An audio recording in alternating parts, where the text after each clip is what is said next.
Alright, so it's the middle of winter and it's time to do some deworming of all my birds. I've got to catch all of them, deworm each and every one of them individually, because unfortunately I don't have access to a complete dewormer. So this is going to be a lot of fun. I do have a dirt floor aviary, so there is a little bit worms and things are a lot more easier to happen here, and I don't have sort of access to hose it out, so it's more of a I have to scoop it out when it gets dirty and replace it. The plan would be one day to concrete the whole thing, which would be the easiest thing ever, but you know, it's just having the funds to do that, which is a hard thing. So yeah, come along with me today while I catch and treat every single one of my birds in this aviary. So first off, I'm going to start by catching each bird and putting them into hair. This is actually my little dove aviary, and then I'm going to then catch every bird from here, treat them and put them back into the main aviary. So first actually I've got to catch the doves from this aviary and pop them in a carry cage, because I can't put the budgies in with them because the doves will actually attack the budgies because they're little buttholes like that. And I have had them, when I first tried it, I didn't know this, and I had some budgies get injured, so that's what we're going to do. The little menaces. He's up here in his little house.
That was the most exhausting thing ever, and it was so frustrating. So many times I catch a budgie, put it in the dove cage, and they just fly back out again because I was trying to herd them through, but it's worse than herding cats. I think cats would be much easier to herd than these guys. I don't have a net, just for a few reasons. I haven't got one that I feel safe using.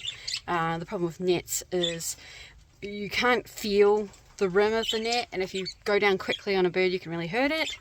So I do kind of catch them barehanded, so it allows me to actually feel what I'm doing, but the problem is it's much harder to do, and you might have seen when I got down to like the last few budgies, after a while what you do is you just target the same budgie over and over again. They do get a little bit tired, and after a while they start to make mistakes, and then you can catch them, but it's hard. It's really hard, but we're doing this for their own good. They all need to get dewormed. I've had a couple pass away recently, and I did some tests on them, and they had an overburden of worms, which I'm really a little bit confused about, because I had only wormed them about 3 months ago. So I don't know how there's such a big burden already. So yeah, not to mention this guy right here was not helping me at all. He was circling the aviary. Manny! You're a butt. Yeah, he was not helping me at all.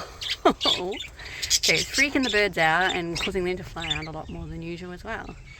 So that did not help. You want to come in? You're not allowed to come in. This is for birdies. Oh my gosh, so blurry. Birdies.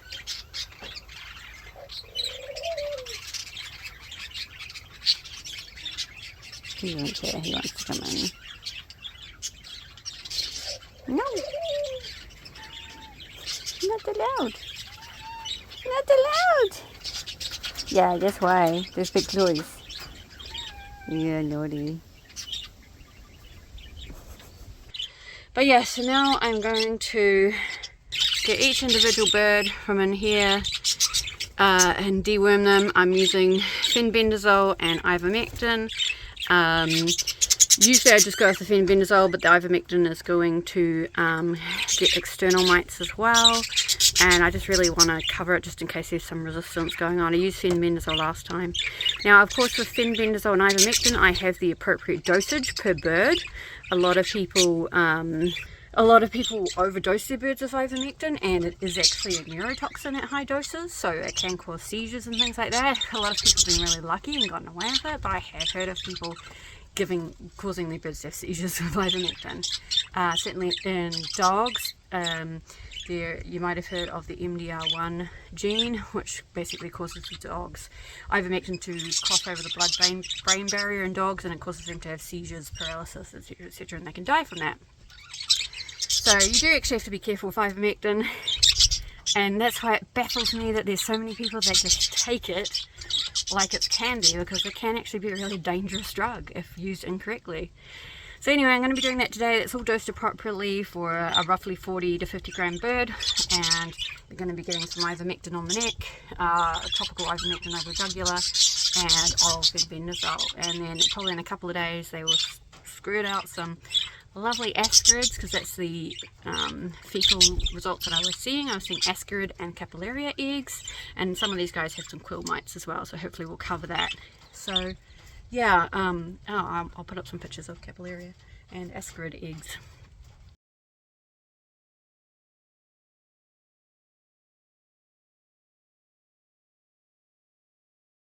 But yeah, we're going to go treat all the birds. I don't even know how many birds are in here. I have about 56 birds in total. There's about 1, 2, 3 plus 4 plus 2, so that's 7, 9, and probably number 10, so about 19 in either the bird shed or indoors in hospital and things like that, or in quarantine, because I purchased a few recently. So we're probably looking around about 30 birds that I just gotta catch now and treat. So wish me luck. Really flattering view, but I'm gonna get my first doses ready. So panic bird, I'm not gonna let you guys know the dose because it's individually based and things like that, and you should really have a relationship with your own veterinarian to procure these sorts of things. I just don't recommend going out and doing it on your own without proper guidance. Like I say, because I've seen toxicities and things like that occur. I'm very lucky that I can do this on my own birds, because I have studied for it. I studied a very long time as well to do this. So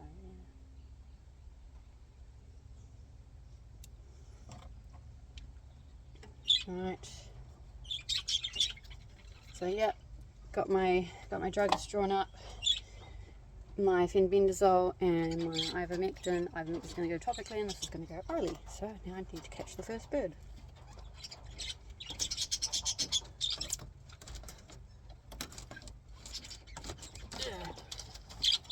My aviary is really old. It's like over 10 years old.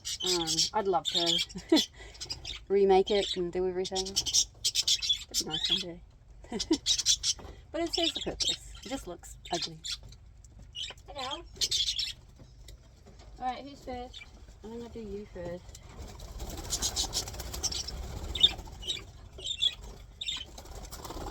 Maybe I'll get back in here, please. Okay. So, as you can see, she's got a dirty vent, and that's what alerted me to the problem. Dirty vents, and then I had a couple die, so we went and checked them out, and that's what happened. So I'll do a little health check on her while we're here as well. She's a little thin. She also isn't really able to fly. She's one of those little ladies, but she gets around okay. Hey? Got food in her crop, and that's the most important thing. I think the fact that she's got food in her crop, like, so she still wants to eat, she's eating fine, but she's losing weight. That's another really good indicator. Potentially she's got worms. So topical. So with these guys, ugh, flat flies, I hate those things. So what I do is I look for the Aviary, which is the area on their body that has no feathers. So over the birds, these guys, this is like a jugular area, is a really good spot. She's not happy about it, so I just rub that into the skin. This is a topical treatment. And then for her, I can do an oral treatment. So she hates it. I know, I'm sorry, sweetie. Yes, I know. Good girl. Nom, nom, nom, nom, nom, nom. Now, sometimes after you worm them, if they've got a really, really, really high burden, sometimes just the worms can cause a blockage. So there is a chance that they can die after worming. So it's a really good idea to keep a close eye on your birds for about an hour after worming them. You can get commercial wormers that you can put in the water as well. That's another option. I just haven't had access to those recently. They discontinued one that I use all the time. And so this is what I've had to resort to. Yeah. Anyway, she's done. That's one bird. I'm going to pop her, release her into the aviary now.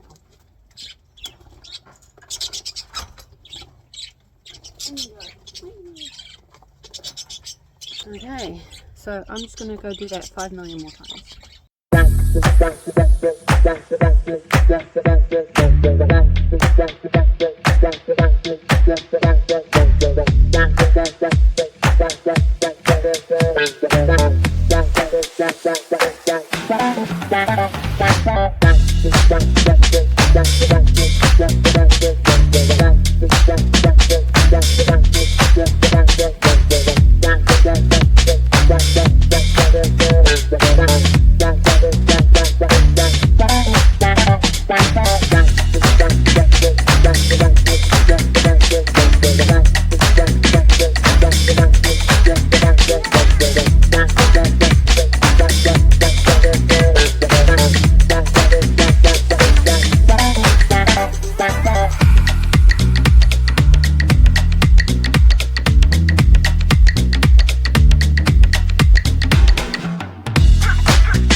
Right, so I've just done 33 budgies.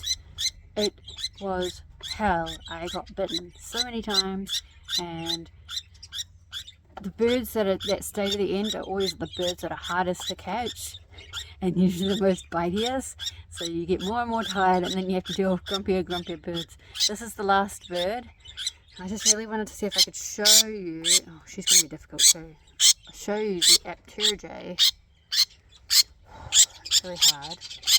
I'm blowing the feathers away to try and... Oh, she's the stroppiest too. Just to show you. There you go. So that's like the little nakey area, and I don't know if I'll be able to show you, but you can see their jugular. This is where we take blood samples from them, these birds. So the jugular goes up here. It's that purple thing that you can see. So that's where we take the blood samples from these guys. So we wet it down with a bit of alcohol, makes it much easier to see. That's just your crop that you can see there. But she hates me, and she bites really hard. So I'm going to let her go now that you've seen that. But yeah, she wants to murder everybody. Oh yeah, I finally got it done, and it was hell.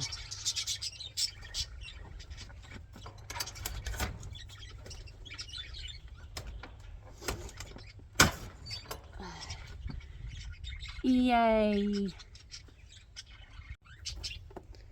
Cool, now I can put the doves back in. They're going to do that themselves. Come on! Yeah, there we go. They're back in now. They're much happier.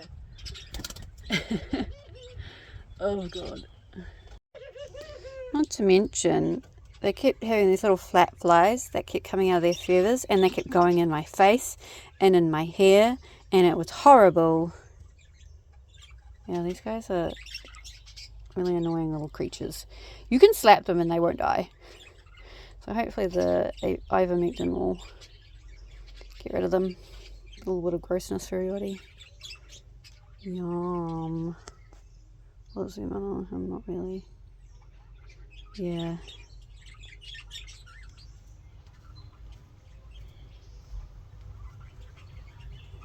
Ah. Oh, he's so gross. Look at him clean his little butt with his legs. Anyway, they tickle and they all get over you, and it's gross, and they live in the bird's feathers, and they come from other birds, and there's really no getting away from them when you have your birds outdoors. Okay, he's not getting off. Ugh. Alright, so that's everybody done. I am just exhausted, so I've got to clean this out in a couple of days' time. There's no point doing it before. They all poop out the dead parasites, and then, so that's going to be another mission. I love my life. Anyway, birds are all cleaned. Birds have all been dewormed, and fingers crossed we'll and then we've got to repeat this all over again in 2 weeks' time. Yeah! Just the realities of having birds, really, especially if you keep them outdoors. I still think it's super beneficial to have birds outdoors. They get UV light, which is so important to them. So to help with vitamin D, they have a more natural life. It's way more exciting, so much more enrichment because I can see other birds. They can feel the rain on their feathers. So I certainly prefer it. It's just a little bit harder to keep parasites down and things like that. So you just have to work a bit harder. Yeah. So thanks for joining me on this tiring adventure. I still got more birds to do, but I'm going to do those tomorrow. It's getting late and I'm exhausted, and my fingers have been chewed up completely. They're like all red. You can see all the bite marks from the birds. I don't know if this hand's the same. Yeah, that's my holding hand. Got fenbendazole and poop all over me. So yeah, I'm going to call it a day. They're happy. Hear them all. So yay. Winnie.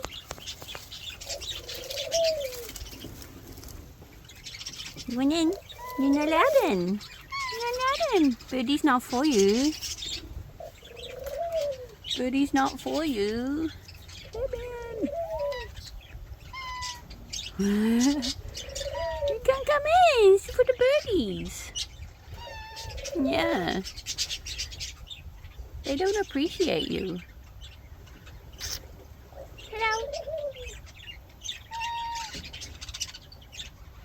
Hello.